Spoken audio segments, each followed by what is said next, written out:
अस्सलाम वालेकुम स्टूडेंट्स, उम्मीद करती हूँ आप सब बिल्कुल खैरियत से होंगे। जी तो स्टूडेंट्स, अब जो है वो मैं आपके इको 606 का जो मैंने आपको कहा था कि पार्ट 2 भी मैं आपसे जो है बहुत जल्द शेयर करूँगी। ठीक है, तो पार्ट 2 जो है वो हमारे पास लेक्चर नंबर 31 से 45 तक इसमें जो है वो क्विज़ जो होंगे वो मैंने आपके लिए राइट किए हैं। ठीक है, और अगर आप मेरे चैनल पे न्यू होते सबसे पहले जो है वो प्लीज़ मेरे चैनल को सब्सक्राइब कीजिएगा, वीडियो को लाइक करें। ठीक है, और शेयर भी ज़रूर कीजिएगा अपने दोस्तों के साथ ग्रुप में। और लाइक करना मत भूलिएगा, सब्सक्राइब करना मत भूलिएगा, क्योंकि मैंने भी आपके लिए बहुत ज़्यादा मेहनत की है। तो एक लाइक तो बनता है और सब्सक्राइब तो हमारा गिफ्ट है। ठीक है, तो चलते हैं अब हम अपने क्विज़ेस की तरफ। जी स्टूडेंट्स, हमारे पास जो है वो मैंने पहले जो करवाया था पार्ट 1 में 103 तक था। अब 104 से जो है वो हमारा क्विज स्टार्ट है कि a quantity that increases by a fixed factor per unit of time is said to dash.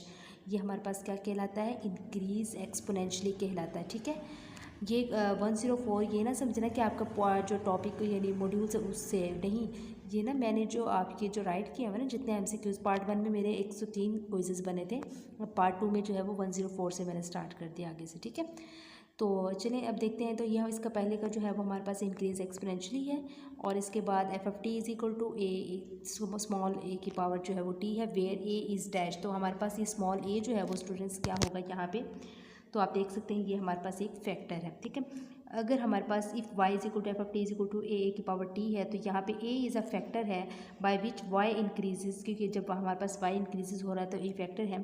तो जब हमारे पास t जो है वो क्या होगा, इस टाइम पे हमारे पास y इंक्रीजेज बाय 1 होगा।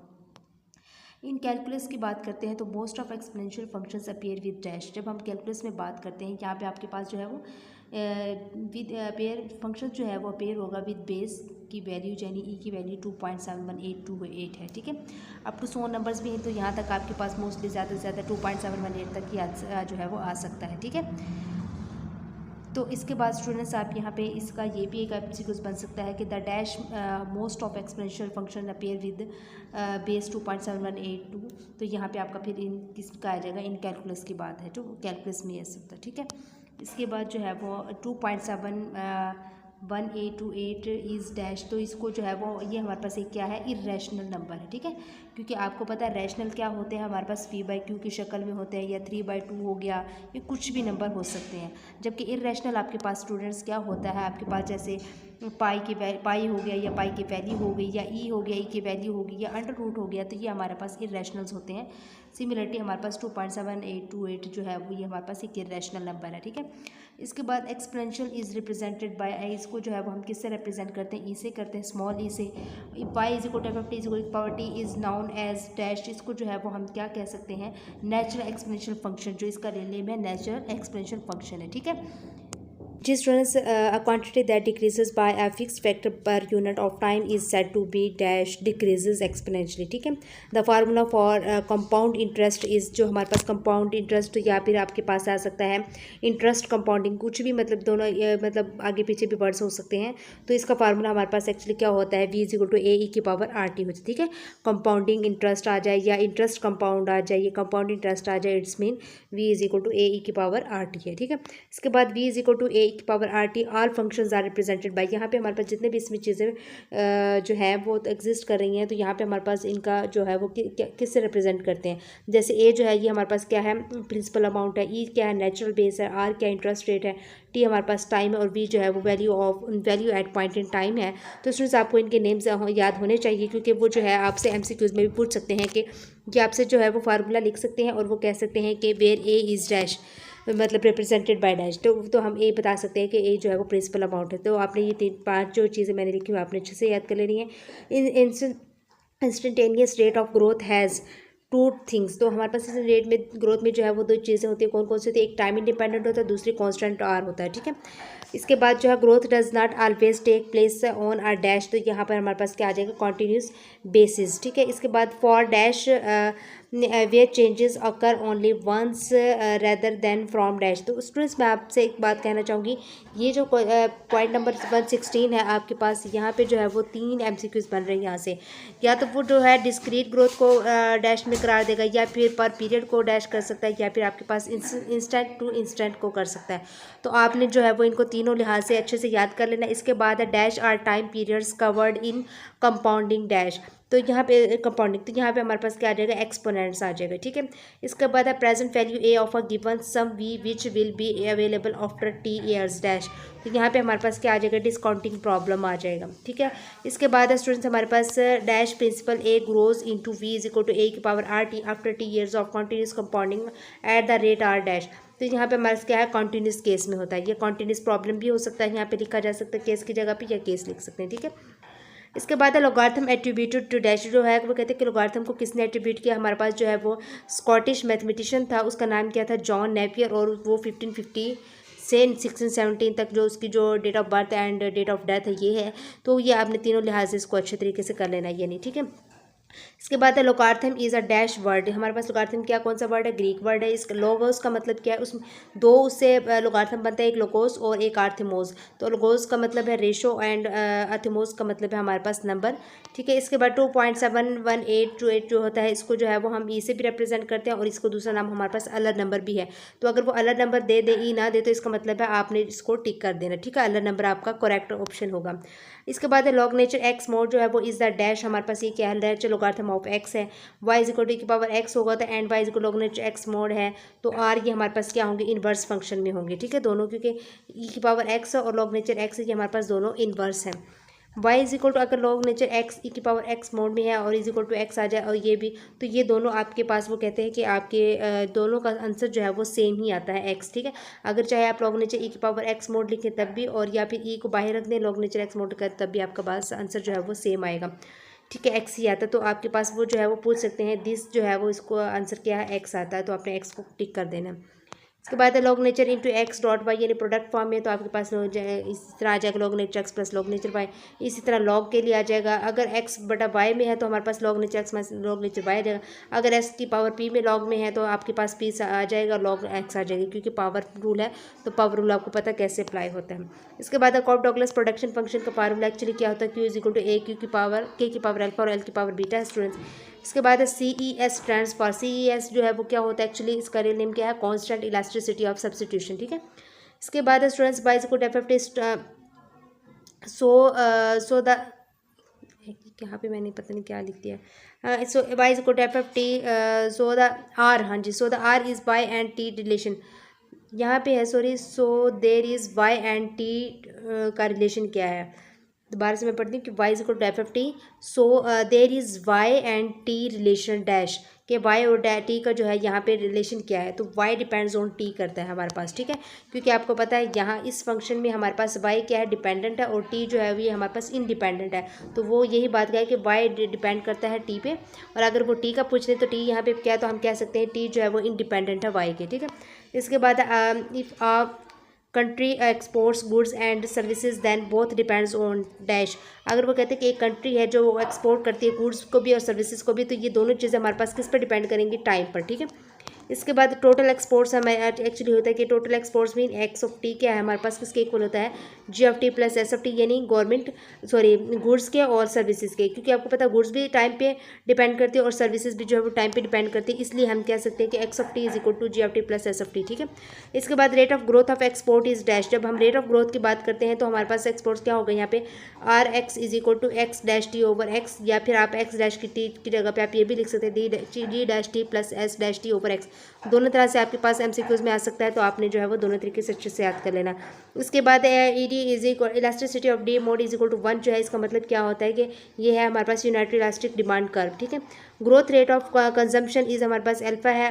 अगर हम कंजम्पशन में देखते हैं, पॉपुलेशन हमारे पास क्या हो गया है, पॉपुलेशन H जो है ये हमारे पास क्या है, बीटा है, और कंजम्पशन पर कैपिटा क्या है हमारे पास P है, सो हमारे पास P is equal to C over H है। तो आपने ये भी देख लेना है MCQs।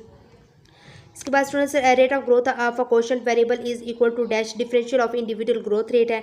Difference of growth rate of employment and population is dash growth rate of per capita employment है। ये जो है वो इसके बाद स्टूडेंट्स हमारे पास optimum is a dash word Latin है। Optimum means best. एक्सट्रीमम इसका एक्सट्रीमम जो है वो किसका एक्सट्रीमम जो है वो किसका प्लूरल है, एक्सट्रीमा का। मैक्सिमम के जो है वो मैक्सिमा है और मिनिमम का जो है वो मिनिमा है, ठीक है। इसके बाद यानी ये प्लूरल है आपके पास। एक्सट्रीमम का प्लूरल एक्सट्रीमा है, मैक्सिमम का प्लूरल मैक्सिमा है और मिनिमम का प्लूरल मिनिमा है। स्लोप जो है वो इक्वल है हमारे पास किसके इक्वल होती है, डी वाई और डी एक्स के, जहाँ पे हमारे पास ये जीरो भी होती है। ये दोनों तरह से आपका एमसीक्यू जा सकता है कि स्लोप किसके इक्वल होता है, डी वाई और डी एक्स के, या स्लोप आपके पास किसके इक्वल है, जीरो के। तो आप जो है वो दोनों तरीके से याद कीजिएगा। If for a maximum the second derivative is dash, जब हम सेकंड डेरिवेटिव की बात करते हैं वो मैक्सिमम हो तो वहाँ पर हमारे पास क्या होता है, नेगेटिव होता है। अगर मिनिमम की बात करते हैं, for a minimum the second derivative हमारे पास क्या होगा, पॉजिटिव होगा। फॉर एन इन्फ्लेक्शन पॉइंट की बात करते हैं तो द सेकंड डेरिवेटिव हमारे पास वहाँ पे क्या होगा, जीरो होगा, ठीक है। इसके बाद जो स्टूडेंट्स हमारे पास है second order dash partials dash the partial diagonals. तो यहाँ पे आपके पास स्टूडेंट्स ऐसे भी आ सकते हैं कि second order direct partials dash the principal और डायगोनल्स, तो ऑन होगा।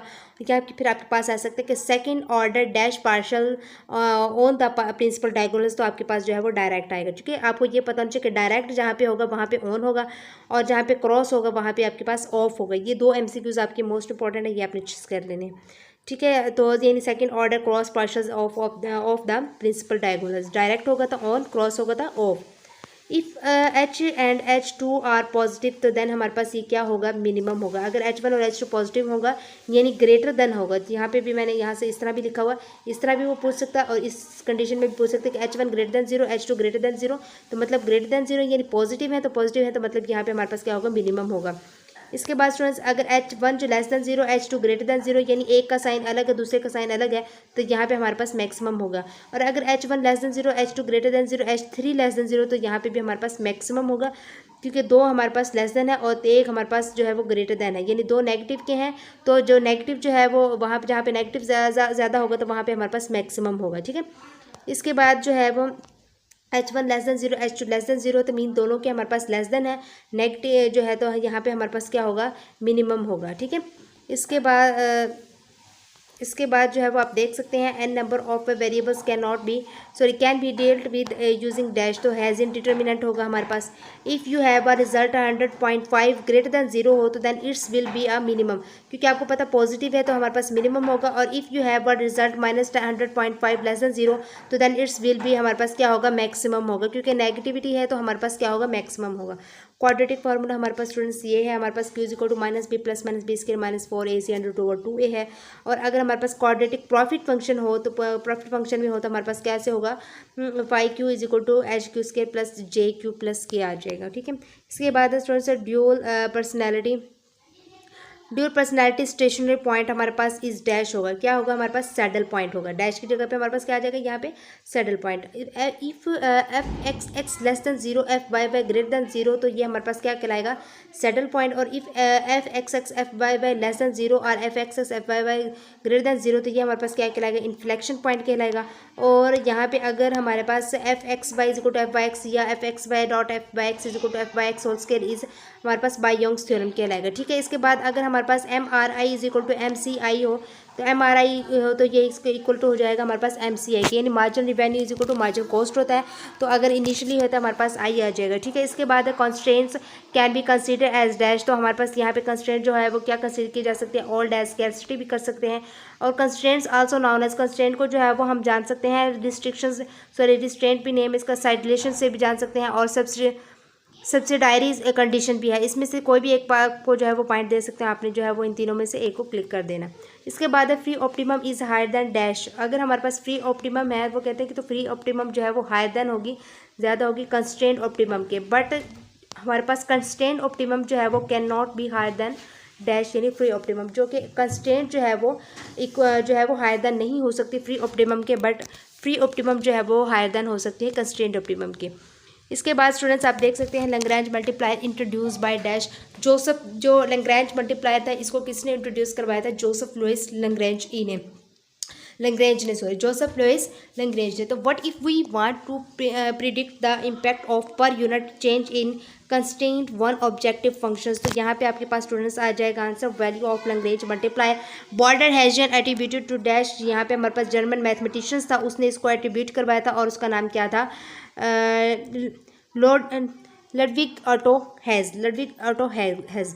इसके बाद स्टूडेंट्स -1 जो है ये हेल्प्स करती है टू रिटेन अल्टरनेटिव साइंस के, और convexity are closely related to minimum के है। कन्वेक्सिटी और कनकेविटी जो है वो are closely related to maximum के। F is convex on I, तो इफ़ हमारे पास एफ डबल डेरिवेटिव एक्स जो है वो ग्रेटर देन 0 के होगा। अगर एफ जो है वो कनकेव में हो तो हमारे पास यहाँ पे एफ डबल डेरिवेटिव एक्स जो है वो लेस देन हो जाएगा 0 के। स्लोप ऑफ आई सी जो है वो इक्वल होगा स्लोप ऑफ बजट लाइन के। मीन्स डैट ये आपके पास स्लोप ऑफ आई सी है और ये आपके पास स्लोप ऑफ बजट है। ठीक है, मैंने दोनों चीज़ें लिखी हुई। इसका U X over U Y is equal to P X over P Y के इक्वल होगा। Means that slope I C जो है वो इक्वल हो गया स्लोप बजट लाइन के। ठीक है, इसके बाद है हमारे पास homogeneous is a dash word. यहाँ पे हमारे पास होमोजेनियस कौन सा वर्ड है? एक ग्रीक वर्ड है। होमो का मतलब है सेम, और जीनियस का मतलब जीनोस का मतलब हमारे पास रेस भी है और काइंड भी है। इनमें से एक आपके पास जो है वो ऑप्शन में दिया जाएगा, तो आपने इसको टिक कर देना। अब फंक्शन अगर हमारे पास है is equal to f into z is equal to f into xy is considered homogeneous if each term involved has dash। जब हमारे पास एक होमोजेनियस की बात करते हैं तो हमारे पास होमोजेनियस में क्या होता है? सेम डिग्री होती है। यानी आपके पास ए स्केयर है तो आपके पास बी भी स्केयर होगा, सी भी स्केयर होगा, डी भी स्केयर होगा। अगर एक जो है वो आपके पास 4 है तो आपके पास बी भी 4 होगा, सी भी 4 होगा, डी भी 4 होगा। ठीक है, यानी सेम डिग्री होती है आपके पास होमोजेनियस में। इसके बाद पॉलिनोमियल ऑफ डिग्री एन जो है वो आप देख सकते हैं एन इज डैश। यहाँ पे भी आपके पास जो है वो हर जो टर्म होगी वो आपके पास सेम होगी। जैसे आपके पास ए नॉट एक्स की पावर एन है, ए वन एक्स की पावर एन माइनस वन है, plus and so on A की पावर ए एन वाई की पावर एन है। तो मतलब each term has degree N. यहाँ पे हमारे पास हर टर्म की जो है वो डिग्री क्या है? एन है, तो सेम है। इसके बाद जो है वो स्टूडेंट्स आप देख सकते हैं Q dash K L lambda K plus lambda L is equal to lambda alpha plus beta Q K L dash है। तो हमारे पास यहाँ पे स्टूडेंट्स क्या degree of homogeneity is alpha plus beta. यहाँ पे हमारे पास डिग्री क्या है? अल्फा प्लस बीटा है। इसके बाद students if all independent variable जो inputs are increase by same proportions it is linear homogeneity है। ए पी एल जो है होमोजेनिटी इसकी भी 0 होगी, ए पी के की भी जो है homogeneity 0, A M P L की होमोजेनिटी भी 0 और एम पी के भी होमोजेनिटी जो है वो हमारे पास क्या है? 0 है। इसके बाद है Euler's theorem attributed to dash. Euler theorem जो है किसने एट्रीब्यूट किया था? एक लियोनहार्ड अयलर था, उसने जो है वो इसको एट्रीब्यूट किया था। ठीक है, और वो एक स्विस मैथमेटिशियन था। ठीक है, उसने जो है वो इसको अयलर थ्योरम को एट्रीब्यूट किया था। इसके बाद under C R S pure economic profit will be dash. जो C R S means that constant difference to scale जो है वो एक प्योर हमारे पास इकोनॉमिक प्रॉफिट है, जो कि हमारे पास यहाँ पे क्या होगा? 0 हो जाएगा। इस किस में हो जाएगा? अंडर सी आर एस में हो जाएगा। क्या हो जाएगा? हमारे पास प्योर इकोनॉमिक प्रॉफिट जो है वो हमारे पास 0 हो जाएगा अंडर सी आर एस में। ठीक है, इसके बाद dash if perfect competition holds in factors market. तो यहाँ पे हमारे पास क्या होगा? अयलर्स थ्योरम होगा। ठीक है, alpha plus beta greater than 1 है तो means I R S means that increase returns to scale alpha plus beta less than 1, decrease returns to scale alpha plus beta is equal to 1 होगा तो constant returns to scale होगा। और इसके बाद students आपको पता होना चाहिए ये जो इंक्रीज रिटर्न्स टू स्केल और डिक्रीज रिटर्न्स टू स्केल है ये हमारे पास क्या है? वेरिएबल्स रिटर्न्स टू स्केल है। ठीक है, ये 3-4 तरीके से आपसे पूछा जा सकता है, आपने अच्छे से कर लेना। इफ़ के क्यू इंटू के एल एम है तो हमारे पास ए के की पावर अल्फा एल की पावर बीटा एम की पावर सी है, तो वेर एम इज डैश। आपको पता है कि हमारे पास कैपिटल एल हमारे पास जो है वो लेबर, बट एम हमारे पास क्या है? एम हमारे पास स्टूडेंट्स मटेरियल होगा। ठीक है, इफ़ अगर A plus B plus C is equal to 1 होगा तो सी आर एस है, यानी constant returns to scale greater than 1 है तो हमारे पास इंक्रीज रिटर्न्स टू स्केल और लेस देन 1 है तो डी आर एस आ जाएगा। ठीक है, ये वही पीछे वाली चीज़ें हैं। A homogeneous production function gives dash to dash of dash. Students आपके पास जो है वो 3 यहाँ इस 203 वाला जो आपके पास MCQs है, यहाँ पे आपके पास 3 MCQs बन सकते हैं। राइज पूछा, राइज को डैश कर सकते हैं, स्ट्रेट लाइन को डैश कर सकते हैं, एक्सपेंशन पाथ को डैश कर सकते हैं। आपने तीनों तरीके से इसके जो है वो MCQs को याद करना है। होमोजेनेटिक इज़ अ वर्ड, आपके पास एक कदीमी वर्ड है एंसिट का मीन्स, और ये आपके पास कौन सा वर्ड है? ग्रीक वर्ड है होमोजेनेटिक। होमो का मतलब है सेम है, और थीसिस का मतलब सेटिंग या प्लेसमेंट या अरेंजमेंट। आपके पास जो तीनों आपने इसको याद करना ताकि इनमें से कोई एक भी दे दें तो आपको अच्छे से वो जो है वो उसको क्लिक कर सकें। इसके बाद स्टूडेंट्स होमोजेनेटिक एट्रीब्यूटेड किसने किया था? शेफर्ड ने किया था 1953 में। होमोथेटिक फंक्शंस जो है वो जनरेट किसने किया था? एक radial expansion preserving homothetic functions generate करता है हमारे पास रेडियल एक्सपेंशंस को प्रिजर्विंग बोथ, जिसमें जो है वो आपके पास एंगल्स भी होते हैं और रेशियोज ऑफ डिस्टेंसेस भी होते हैं। आपके जो है ये स्टूडेंट्स ये तीनों तरह से आपने इसको याद करना क्योंकि यहाँ पे 3 MCQs बनते हैं इसमें। इसके बाद CES production function attributed to, आपको इसने जो है वो किसने एट्रीब्यूट किया था? CES को। ठीक है, कांस्टेंट इलास्टिसिटी टू स्केल आपके पास जो है वो स्मैक ने किया था। स्मैक जो है वो एज ऑप्शन आ सकता है, या फिर आपके पास जो है इस तरह के सारे नेम्स आएंगे बहुत सारे, जिसमें एक ऑप्शन में आपके पास सोलो, मिन्हास, एरो एंड चैनरी होगा। ठीक है, एस स्मैक का मतलब ही ये, इन चारों के नेम से मिलकर एक नेम बना है स्मैक। एस से सोलो है, एम से मिन्हास, ए से एरो और एस सी से जो है वो चैनरी। ठीक है, इसके बाद है आपको पता होना चाहिए डेल्टा हमारे पास क्या है एक्चुअली, डिस्ट्रीब्यूशन पैरामीटर, ए क्या है एफिशिएंसी पैरामीटर, पी क्या है सब्स्टिट्यूशन पैरामीटर, और यहाँ पे भी एक और चीज़ थी डिग्री ऑफ जेनेटिक थी, आई होप पता नहीं क्या था वो, यहाँ पे जो है वो मिस हो गया। आप जो है वो उसको अपने हैंडआउट्स में भी चेक कर सकते हैं। Generate a constant not variable value of elasticity of substitution between capital and labour. ये आपके पास जो 11 जो है आपके पास दो तरह से एमसीक्यूज बन सकते हैं, या इसको डैश में कर सकते हैं या इसको कि एक जो कांस्टेंट है जो कि यानी जनरेट्स आ कांस्टेंट की जो कि वेरिएबल नहीं है, इसकी वैल्यू जो है आपके पास डैश हो सकती है कैपिटल और लेबर के दरमियान, तो वो क्या हो सकती है, इलास्टिसिटी ऑफ सब्स्टिट्यूशन हो सकती है, जिसको हम जो है वो सिग्मा भी बोलते हैं। ठीक है, और इसके बाद elasticity of substitution is dash, तो सिग्मा इज इक्वल टू, यानी इसका फार्मूला हमारे पास क्या है, sigma is equal to 1/1 plus rho. यहाँ पे आपके पास जो है वो स्टूडेंट्स डेंसिटी है। ठीक है, इसके बाद इफ़ वी लेस देन 1 है तो हमारे पास डिक्रीज़ है, वी ग्रेटर देन 1 है तो इंक्रीज़ है, वी इज इक्वल टू 1 है तो मतलब कांस्टेंट रेंज टू स्केल है। इसके बाद स्टूडेंट्स आपके पास जो है वो S K is equal to M P K over Q is equal to this हमारे पास ये है, तो ये हमारे पास क्या है, कैपिटल शेयर ऑफ आउटपुट है। और स्टूडेंट्स यहाँ पे जो है वो आप देख सकते हैं एस एल के की बात हो रही है, तो यहाँ पे लेबर शेयर ऑफ आउटपुट है, तो म्यू जो है ये डैश इज़ द और डिग्री ऑफ होमोजेनिटी हमारे पास म्यू है। तो ये स्टूडेंट्स आपके पास जो है वो इको 606 का पार्ट 2 भी आपका, पार्ट 2 के भी जो है वो एमसीक्यूज मैंने बता दी हैं। और इस वीडियो को अगर आपको पसंद आए तो please share, like and subscribe करें मेरे चैनल को, और बेस्ट ऑफ लक, दुआ में याद रखिएगा। अल्लाह हाफिज़।